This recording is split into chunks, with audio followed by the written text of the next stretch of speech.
Aloha, my name is Alika. I'm with Hawaii Efoil, and today we're going to spend some time talking about tools and tricks on setting up your lift efoil. So first things first, got our efoil board here. We're going to put our mast, our wing. I'll show you the tools that we use every day when we set up our efoil boards for our lessons. So first thing first, this board, we like to set it up on the sawhorses. We have 2 sawhorses for each board so that we can work at waist level. These sawhorses are very useful. They're all plastics, so they're not going to rust, and lightweight and durable. So it's very helpful, especially for setting up boards every day. Second tool is a toolbox. This is a bigger one because we carry a lot of equipment in here, a lot of hardware in here. But you can also get a smaller one just to organize all the bolts and tools that you're going to be using to put together your board. So our first step is getting our mast into the board.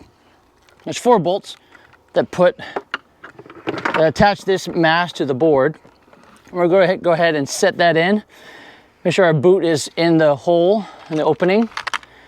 And we start each of the 4 bolts that hold the mast into the board. We just get them threaded for 1 or 2 turns.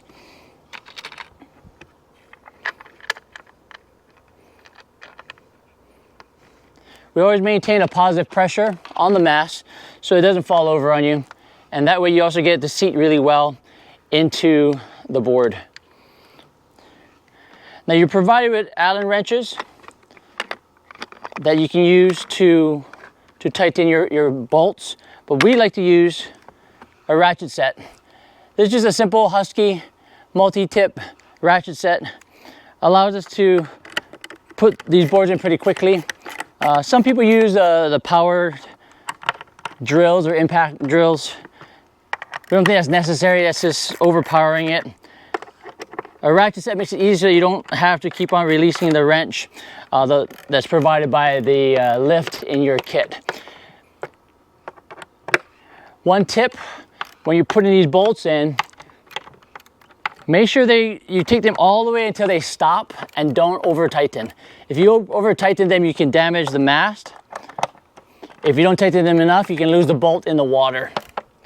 So always go all the way around each of the 4 bolts. Make sure they're fully set. Okay, that's in. Now this is the 5mm hex head. We have another ratchet set that has a 4, and that's used for the smaller bolt that goes to hold the mast to the foil.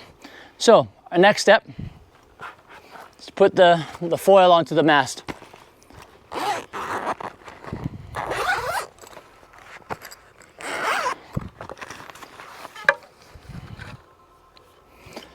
One thing that's great about the lift design is that these foils are interchangeable, but they're also precision cut to fit exactly onto these masts.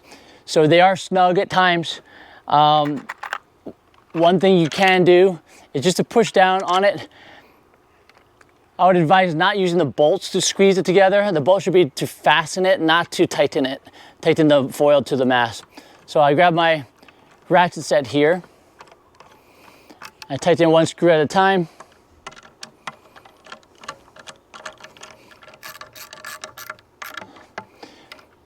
Now one thing here, if you look closely, if you don't have a flush interface between the foil and the mast, you may have to pound on the front of the foil and tighten that front screw, or the tail of the foil and tighten the rear screw. Again, we go till stop, we do not over tighten. Go till stop, we do not over tighten. Okay, now our board is assembled, but it's upside down, so we still need to make our connections inside the board. I'm going to turn the board upside down.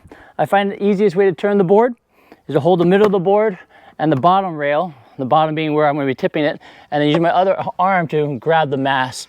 That way I can easily flip the whole board straight over. I normally take the board down to the beach at this point. But since we're doing this video, we're just gonna keep it right here on the sawhorses. We just open the latch, keep the compartment door open, and there's 4 connections down here. One is the water cooling system, and then the other 3 is your power connections. Always connect the blue lines first, which is the water cooling line. And then I do the short power cable, which is the green, the medium power cable, which is the yellow, and the red cable, which is the longest one here. Make sure you do align the green cord with the green port, yellow cord with the yellow port, red cord with the red port. Once you have that all connected, all you gotta do is put your battery in, lock up your board, and get onto the water. All these tools that we use, simple, sawhorse, a ratchet set, and 2 size ratchet sets, and then the toolbox. They're available at any hardware store. We also have links in our description below that will show you exactly what we use in case you want to just copy what we do, what we know works well. We do hundreds of lessons every year, so we set up these boards pretty often, and we like to make it as streamlined as possible. Hopefully you can do the same thing. Hope you have fun on the water. We'll see you out there. Happy e-foiling.